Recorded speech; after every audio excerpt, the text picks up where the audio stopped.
Libra, hi, welcome to Mystic Queen PH at ito ang inyong weekly reading for July 21 to 27, 2025. Ayan, so if you're interested in private readings, meron tayong link sa description at sa pinned comment. Paka-check nyo na lang information kung paano mag-book for a private reading, and please subscribe to our channel to show your support. Like, share this video at comment na rin kayo kung kayo ay naka-resonate. Ayan. So, meron tayong promo sa private reading, 20% discount pag nag-book kayo from July 16 to 31. Ayan, so take advantage of this promo. Libra, let's see what is the energy ngayong week. July 21 to 27 for Libra. What is the energy? Oops. Uy, 3 of coins, 3 of pentacles. This is about expansion. Maaring may pag-expand ng career, trabaho, business. Kung sa business to, mas dadami yung customers mo or mas dadami yung services or products na ino-offer mo. This can also be negotiation. Meron kang ka-meeting na client or buyer, ganyan. Or business partnership. Wow, oh, 9 of coins. This is financial stability. Kung ano man yung mga gusto mong simulan ngayon, if you're willing to take the risk, yes, this is going to bring you a lot of abundance. Kailangan lang dito patient ka, no? Yung willing to wait ka. Kasi wala namang overnight success. Yung iba sinasabi na, overnight success. But actually, bago nangyari yung success, maraming challenges or efforts na ibinigay ang isang tao bago niya naabot yun. I also see harvest time. So, kung kayo ay may mga nasimulan noon pa, tapos talagang inalagaan nyo, ni-nurture nyo, at naghihintay kayo nung ani, no, nung harvest time, ayan, makukuha mo na yung yung resulta na gusto mo. Some of you may naghihintay ritong ma-approve ang visa, makapag-abroad, to have a new career or job. So, meron ng offer. Ayan, magbibigay pa to sa'yo ng financial stability. Pero, meron kang kailangang i-let go. May kailangan ka ng iwanan that is no longer serving you or hindi na in alignment of your purpose. Kaya yung iba sa inyo pwedeng medyo nag-aalangan kasi parang hindi nyo pa mabitawan yung isa meron ng bagong opportunity. For example, may opportunity na makapag-abroad pero nanghihinayang ka na iwanan yung trabaho mo rito, 'di ba? So, you have to make that decision and, take the risk. Kasi you'll never know kung ano ang maibibigay nito sa'yo. Some of you, you're going to have a better financial situation. Mas magiging stable yung finances ninyo. Mas magaan or mas malaya kayo. Mas marami kayong magagawa because of this opportunity. Kumbaga, hindi ka masyadong limitado.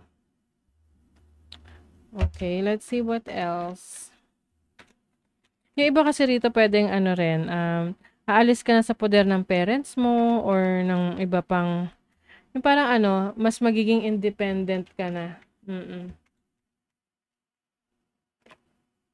You have Jupiter in the 4th house. Oh, maganda to kasi Jupiter is the planet of abundance, expansion. So, yung iba naman, pwedeng meron kayong ipapaayos sa bahay ninyo, magre-renovate, mas palalakihan nyo yung bahay ninyo, or mas titira kayo sa mas magandang bahay, or yung home condition ninyo, living condition nyo ay mapupunta sa mas magandang lugar, o, 'di ba? Merong Venus in the 4th house. This is about nurturing your loved ones. Yung iba sa inyo, ang new beginning ay pagkakaroon ng bagong member of the family or bagong pagkakakitaan kahit nasa bahay ka lang. Like a home job, home-based job, career, or source of income. Wow. You have the sun in the second house. Yung iba sa inyo may mabibili talaga kayong property. Can be real estate property, bahay, lupa, pwede ring sasakyan. Yung iba, may magsha-shopping. Magsha-shopping kayo ng bonggang-bongga ngayong week na to dahil kaya nyo na or meron kayong sapat na na budget for shopping. And magiging magaan ang pasok ng pera sa inyo, sa totoo lang. Claim nyo na ito. Guide. Oh, you have the eagle. Eagle kasi malaki or malawak ang perspective niyan. So, maaring iba sa inyo, mas nagiging malawak ang pananaw nyo sa buhay. Mas marami rin kayong nalalaman ngayon. Kumbaga, ini-educate mo yung sarili mo. Whether you are reading a lot of books or may naka-enroll ka sa isang course or nag-aaral ka talaga literal sa isang school. You have sea otter kinship. So, you will have a deeper connection or strong bonds sa yung mga mahal sa buhay like family members. Maaring merong get-together events na kung saan mas makakapag-bonding kayo ng inyong mga mahal sa buhay. Pwedeng friends, family, pwede rin sa workplace ninyo. Elephant gratitude, napakalaking bagay na aware ka sa mga blessings na natatanggap mo. Kasi the more na grateful ka, the more na ibibless ka ni universe, ibibless ka ni God. Kasi alam niya na ina-acknowledge mo yun na thankful ka kahit sa kaliit-liitang bagay or blessing na meron ka. Grateful ka. Yun yung isa sa key to manifesting your desires. Kasi kumbaga, ina-acknowledge mo na capable ka of receiving that. Okay? Receiving the blessing. I also see iba sa inyo, meron kayo, magkukonsulta or kukonsulta kayo sa isang teacher, mentor, coach, trainer na may ituturo sa inyo. May ituturo sa inyong technique na makakatulong talaga sa goals ninyo.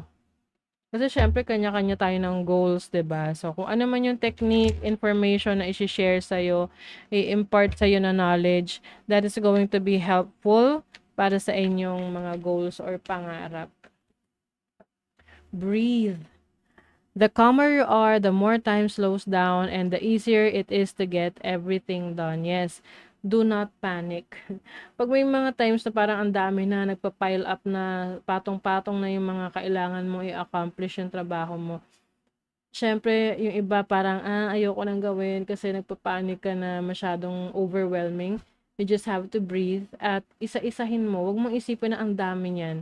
Do things one at a time. And after nun, makita mo na lang tapos ka na pala sa task mo.